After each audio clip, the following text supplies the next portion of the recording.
black, black, black. Yeah. My hair is kinky, my nose is wide, my skin is technicolor. I won't apologize.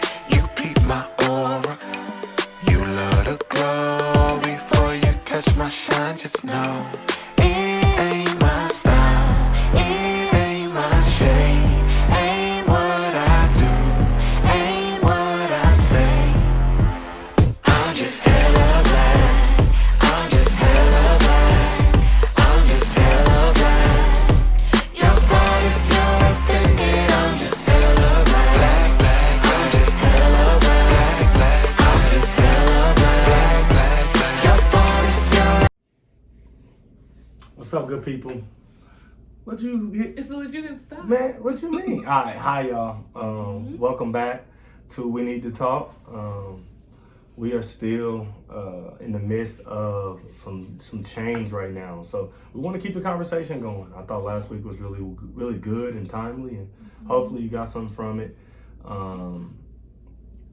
Thank you all for viewing it. If you watched it, if not, I'm gonna put it at the end of this video. You can check it out. Actually, put it right here. Didn't know I could do that, did you? All right, Louise, what do you want to talk about today? We said we wanted to talk about what?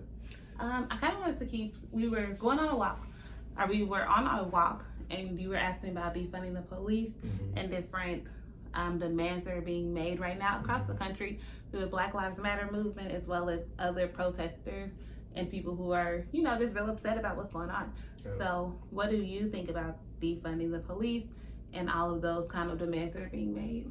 Yeah, so I'll answer about demands first, and then we can kind of talk about defunding the police together. We're located in Kansas City, and so last week I had the privilege of meeting with some ministers in Kansas City, Missouri, and they made their demands public as far as what we want from this momentum, what change we want from the momentum that we've created as we protest and mourn the deaths of these black men and black women at the hands of police brutality. And so the demands they made, they said they wanted body cams for all the police in Kansas City, Missouri. They wanted local control of the Kansas City, Missouri Police Department. It's actually the largest city in the country that doesn't have local control. Okay. So the Kansas City, Missouri Department reports to Jefferson City. Right. What do you mean by local control? Like that's who they report to? So who deals with who votes them in, instead of reporting to the governor in Jefferson City, they report to the mayor in Kansas City, Missouri. And so local control. So basically the people that are in Kansas City get to make the decisions concerning the police department. So the mayor, because they're mayor, local. City council, yeah. Okay. That's good. They said they wanted independent review board for the police. Right now they have a civil complaints group who collects the complaints from against police officers, but all they do is turn them back into the police. And so that obviously that can be problematic. That doesn't do anything. Yeah. Especially in Kansas, Missouri, the prosecutor in Kansas, Missouri has not prosecuted any police in 10 years. Yeah, whoever it is has been there for quite a while. He's been there for 10 years. And I wish I had the card. There's a lady who's running now, a black woman. I do not remember her name. I know that I'll put it in the comments. I have the card. Okay, I just saw her card in the hand. I don't know her personally, so this is not necessarily an endorsement, but more so a call to another option. So do your research, look her up, and if she aligns with your values and morals and fighting for what you think is important, I think you should all definitely go vote for her. And True. And I think there was one more thing. Oh, they talked about, actually, it kind of goes with defunding the police, but they talked about building up community relations in high poverty areas through community programs that involve the police in non-criminal situations with those residents. So like programs and outreach. Yeah, just general outreach to make that community realize that the police are not only there to arrest people. Right. And so, we got to be a part of that. And I think that was cool because I think we still have momentum, but we have to move seamlessly into these next steps. Okay. It can't be a down period where it's like, oh, we figured out now this is what we want. And I'm thankful for leaders who are ready for this moment. Which is, I think it makes the world of difference. And there are leaders in every community. So I want to encourage young people who who are out protesting, who are out angry and upset, and they don't know what to do. There are leaders in your community that are getting together, that are trying to figure out how do we leverage this momentum to make life better for you. Yeah. Because honestly, that's what it's all about. Is for the people that are here and the people that are going to come after us, how do we make this country stand on, and then stand on the things that it says it stands on, right? Like, if it's supposed to be a free country and freedom and equality, right? All men are created equal is in our Constitution. How do we attack the system so that it actually believes that? And so I think so. Yeah, so I've talked to her a while. So we talked about defunding. Still going. Now you want to look at last Still episode. going. We talked about defunding the police. What do you think about what is defunding the police? If someone has only heard that term. I would rather you ask the question actually, because my explanation would be so much more concise and it probably misses important details. But I think defunding the police is just the idea that they get so much, such a large percentage of the general fund, and they don't why do they have that much money? So just cutting back on the money that they are allotted to operate with. Yeah. And so I think one of the misconceptions with the defund the police movement is that they think it's abolishing the police force, like getting rid of the police, but that's not what defund the police is at all. It doesn't affect salaries. It's not affecting salaries. It's not affecting those kind of things. What it's affecting is like defunding the police kind of goes with demilitarizing our police. Yeah, I was like, that's kind of the key to me. So like a lot of our police budgets in a lot of our local cities are used to buy military grade weaponry, to provide military grade training and combat training. Even though we have military for that. Exactly. We have people who are trained specifically for that. Exactly. So I think I'm okay with defunding the police, only because I feel like police have so much power because the amount of training and the things they have access to. And it's like police should have a level of power, but right now they just have too much power in my opinion. And I also am like, what do we have to show for police? We were talking about this on the way home. I don't know that we have numbers to prove why they would be allotted so much money. So it's like, do we see a decrease in crime, murder, and different categories of crime because the police have so much money? It's like, no, we don't. Like, crime rates are rising. This is what do they say? Like, the murder capital of the world, when they list the cities that are the worst of the worst. It's like those cities get a lot of money in police. It's like, why aren't we better? So I think I would wonder how they would operate with a smaller budget, but I would also like to see more community policing, kind of like we talked about that before, as well as being reflective of the community that is being policed, not just in like, oh, a black man or a black woman, but also I'm realizing that I lean more to like thinking alike, like our ideologies are similar, our thought processes are similar, because you can look like me and be completely different or have been raised differently and stand for different things. So I think it is important, especially while we have so much momentum with Black Lives Matter and fighting for equality for people of color, to remember that a part of our fight is like, we want representation in our thought process, because people who look like us, there are a few in positions of power and they don't always fight for the same things that we believe in. So it's like, you can be very suburban. You could have just been raised differently to the point where you don't understand where we're coming from all the time. So I think the biggest thing about defunding the police is, I think that police by nature is a reactionary option to any problem, and so in a lot of places, and I think mostly, police don't necessarily prevent crime. They arrest people when they commit crimes, right.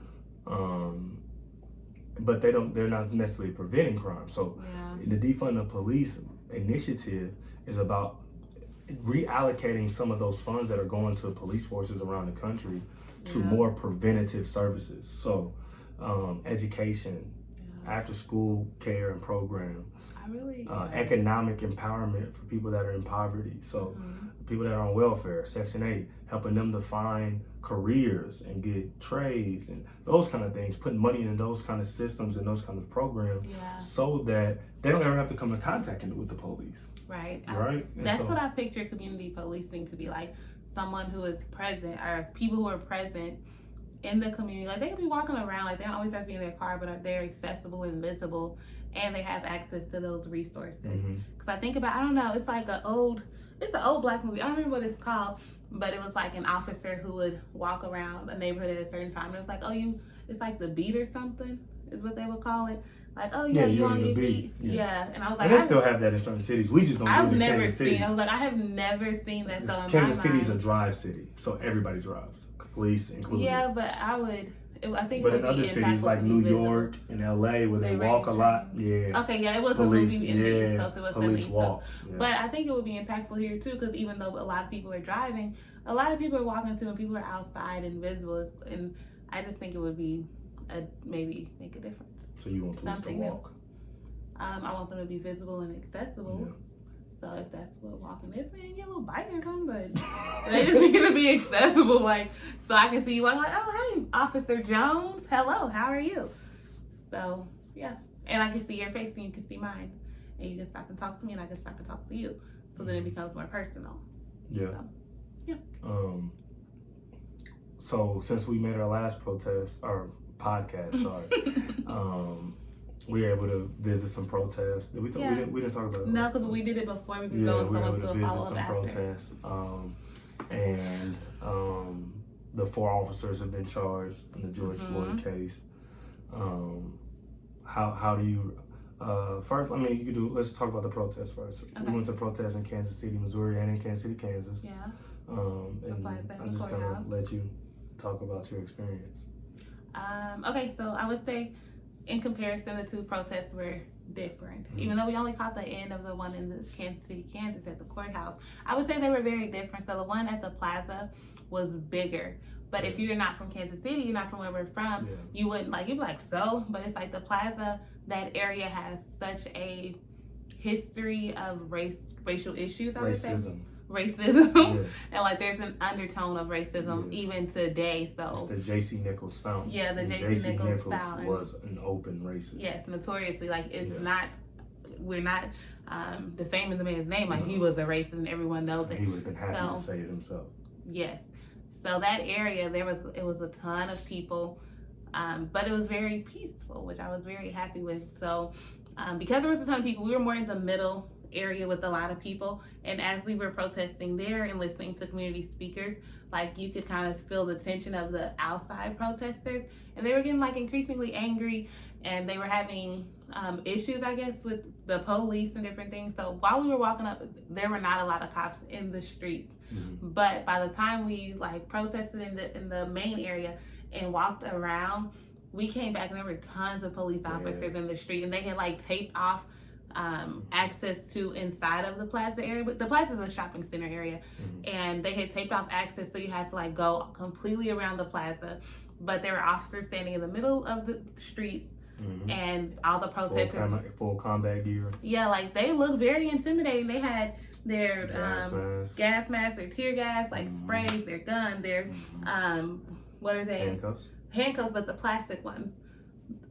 Zip ties. Their zip ties. Like it looked like they were ready for whatever may happen.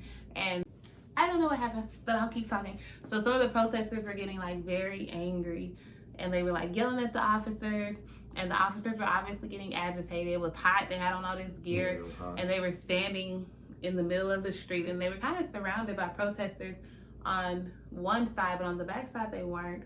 So it was just very interesting to see the dichotomy between the officers and the protesters, and even their emotions and in their stands, and the things that they were saying or were not saying.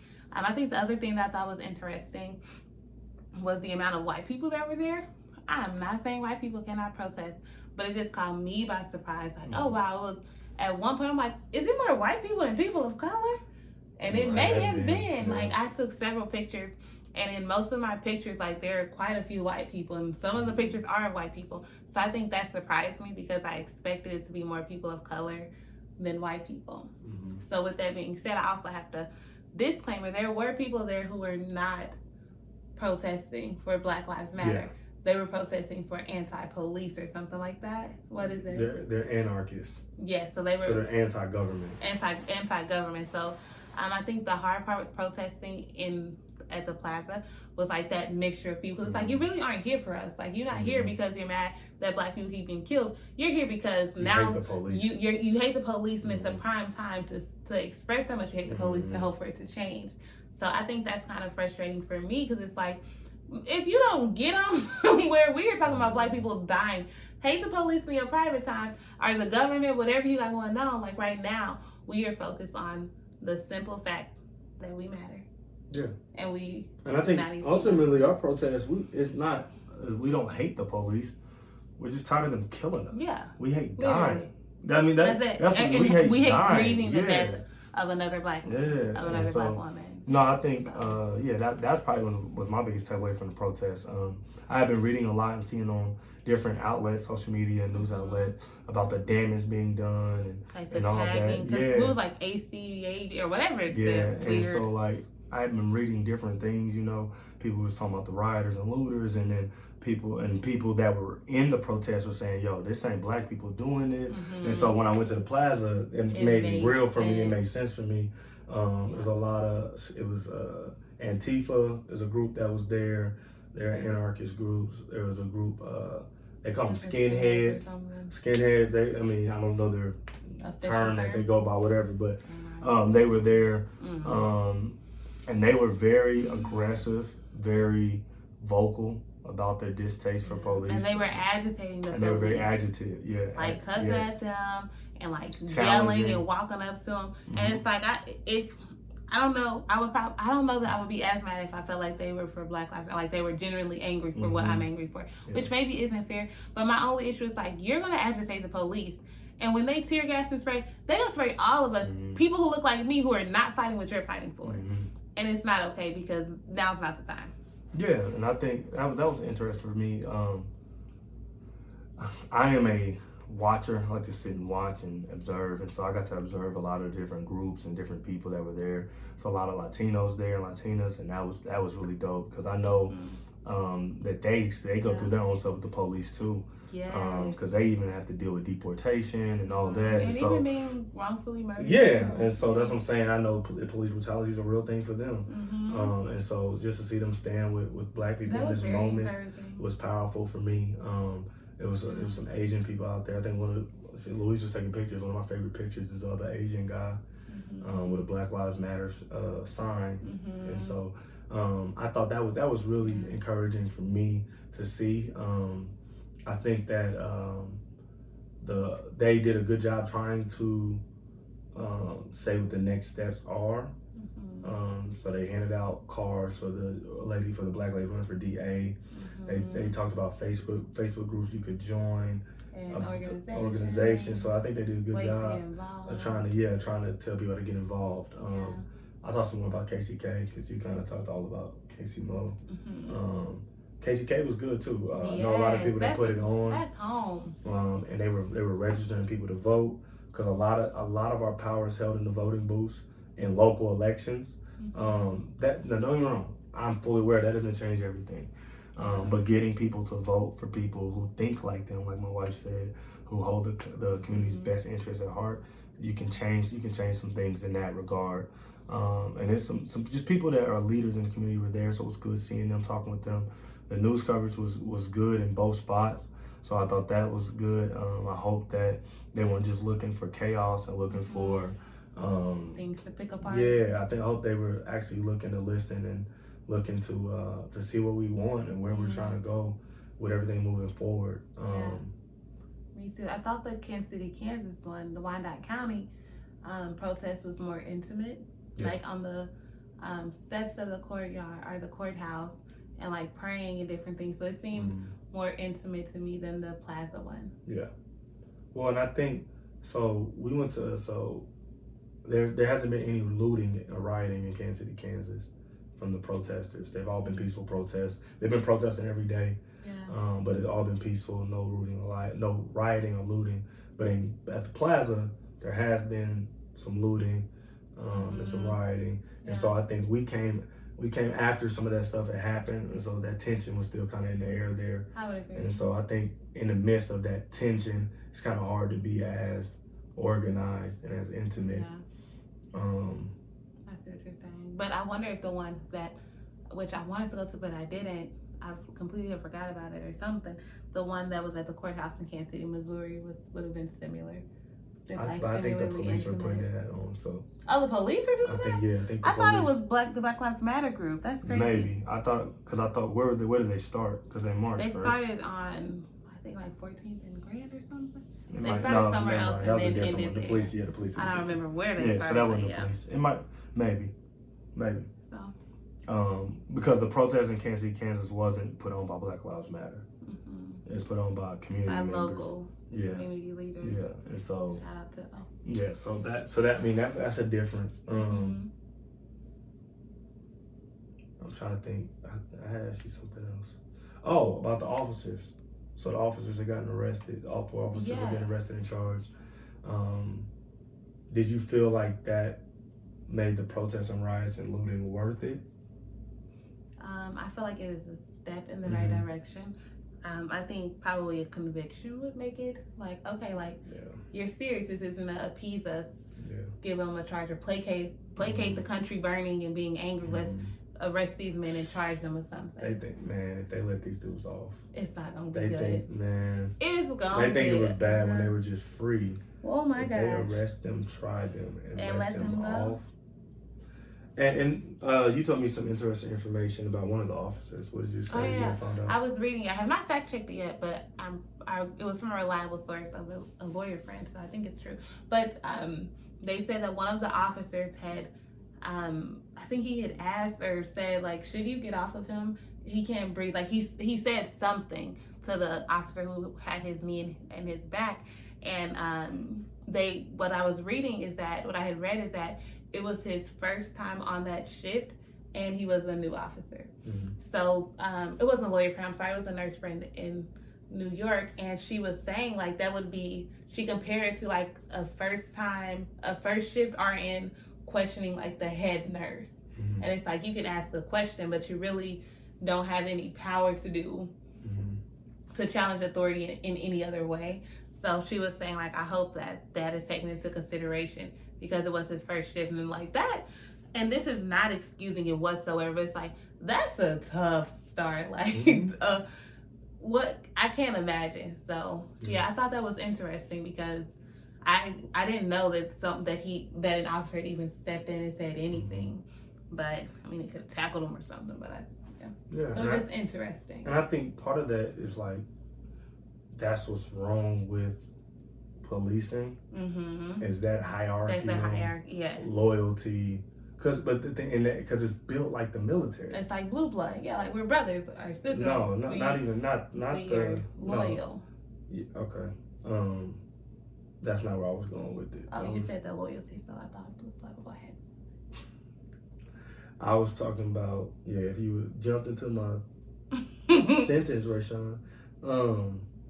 But it's built like based on seniority and things like that, and so that's not the same thing. Okay. And so it's like captain, general, sergeant, like all that stuff matters. And so, but at the end of the day, they're doing the same job. Like in the military, those people are doing different jobs. Oh. In the police, whether you're an officer for 35 years or for 2 days, you have to go do the same job. Oh, I see what you're saying. And so that does suck, that you have taken an oath to protect and serve, and you don't feel like you can do that because someone's been doing it longer. Yeah, our hierarchy. No, I think that is very true. But I compare that to the black woman who went off on the officer. It's like, I hadn't read like how long she's been on the thing or any of that, but it's like she said she responded. Yeah. And it's like yeah, and she might, and she's probably struggling too. Oh, right? Sure she is. She's probably being tired. Yeah, she's probably struggling. Who knows being a black woman and being a black man in police, it's probably not easy right now. No, I'm sure. I know I have some friends who are officers and things like that. Actually, might try to get one of them on here. That'd be kind of cool. Yeah, I think her reaction was genuine. Like, yeah, she was fed up. Yeah, I think she was fed up, because I think, and she probably has looked the other way a few times. You know what I'm saying? And she's like, I just can't no more. Yeah. You know what I mean? Like, not no more. And a lot of policing is the good old boys club. So yeah, that's if you do speak out, or you do whatever, and now you're gonna get passed over for promotions, and you get ostracized. put on, you put in desk duty or whatever. You know what I'm saying? Because you spoke up. And so, I mean, we got to do something about that, right? Like, no system that's supposed to protect and serve. Go ahead, Ray. What you gonna say, Ray? Sorry. Go ahead. No, it was like ad-libs to what you're saying. I'm not rapping. So what are you No, talking it's about? not Ad-lib? rapping, but it's like, see, you know, because like it's like yes, yes. It's kind of like encouraging. Thank you. But men don't work that way, so I understand. I understand your irritation. No, I just wanted to get out your way, because it seemed that every time I wanted to talk, you did, and so I have no problem with that. I'm a good listener. That's on me, Joseph. I get out your no, way. we talking. It's encouraging you to talk. By talking. Like you say, I'm tired of she fed up or he fed up. It's like a, you know. No. All right, okay, keep going. My bad. I won't do it. I won't. It's all right. It's okay. Yeah, that's kind of it for me. It for me. Yeah. So, well, one more thing, because I know that we are at time. You are speaking or praying at a protest. How are you feeling going into that? I'm fine. I want to be my whole life is built around being a part of generational change, and so this is a monumental moment in our country. So for me, it's a no-brainer that I'll be a part of it in some way. Yeah, so you are looking forward to it. Yeah, to be a part of history. Yeah, I think ultimately we all are. Like, I don't think anybody wants to die and be forgotten. I think we all have something in us that makes us want to be a part of history, and so I don't take this moment for granted. That's good. Yeah, that's it. That's it. Yep, closing thoughts for me. Wherever you are, I would hope and pray that you get involved to your level of comfort.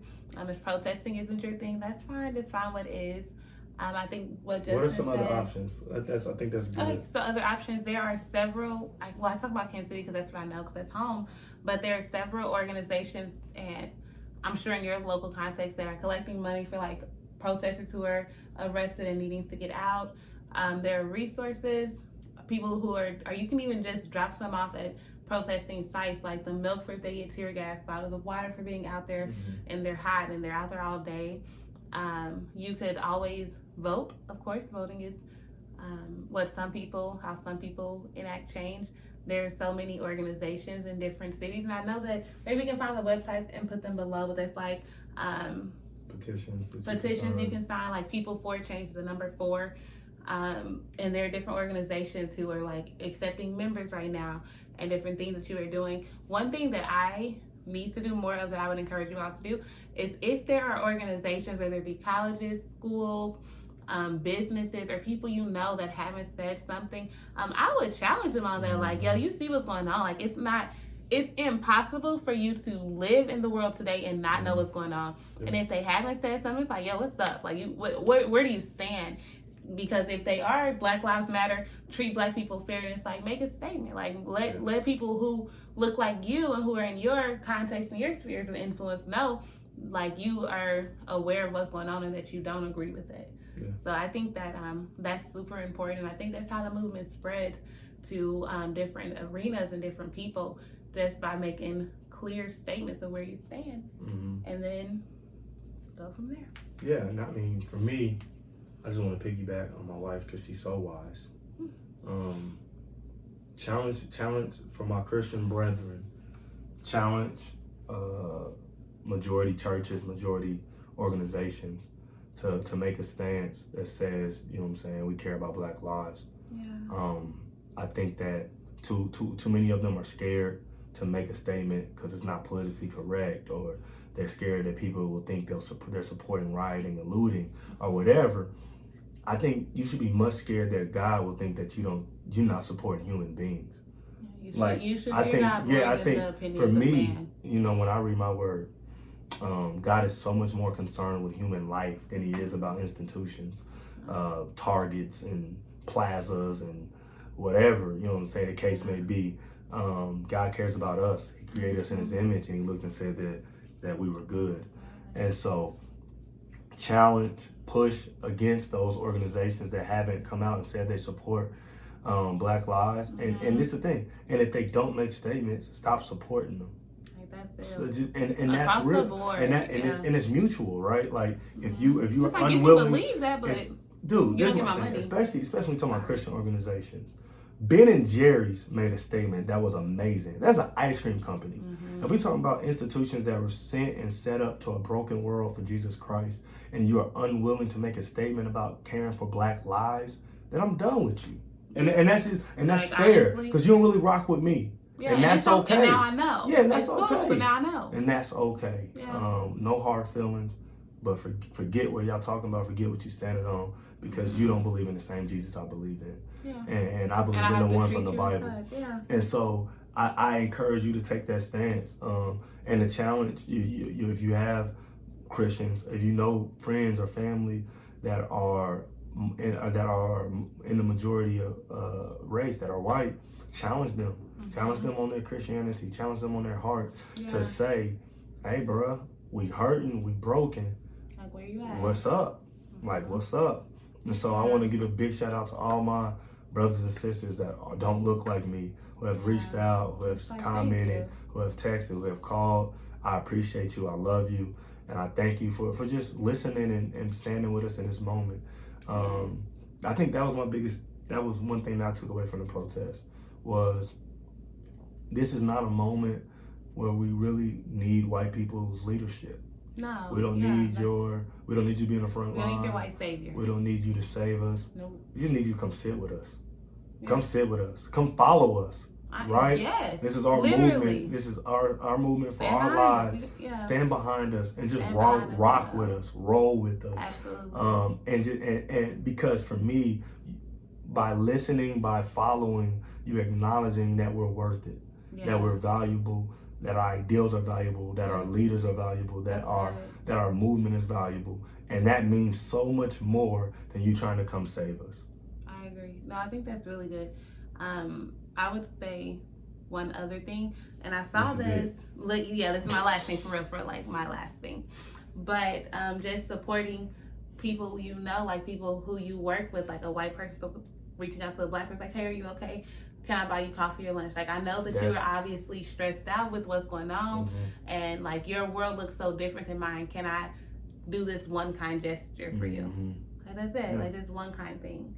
So I thought that was really, really like, wow, I wouldn't have thought about it. But at the same time, it's like, that would be awesome. Yeah. Like this one nice thing. Yeah. Random act of kindness.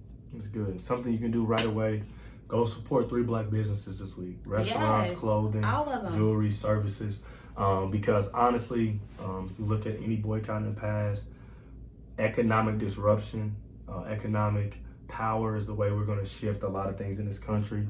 And so let's do it. We can do it. We have the reach. We have the ability to talk to each other nationally, locally. This is a time for change. And so let's be a part of it together. Yes, all of it. We love y'all. Make sure you like, thumbs up. Do you remember what oh my gosh. Turn the bell on so that you can be notified whenever we post videos. You don't know. If That's you love true. it. Notifications. No, Turn your notifications on. We don't say it like that. How do you say it? No, I don't say it. If you love it, hit subscribe. If you like it, hit thumbs up. And if you want more, turn your bell on. All right. We love y'all. Hope y'all stay safe. Adios. Please be careful. Time is now for change. Let's get it. Let's do it. All right. Peace.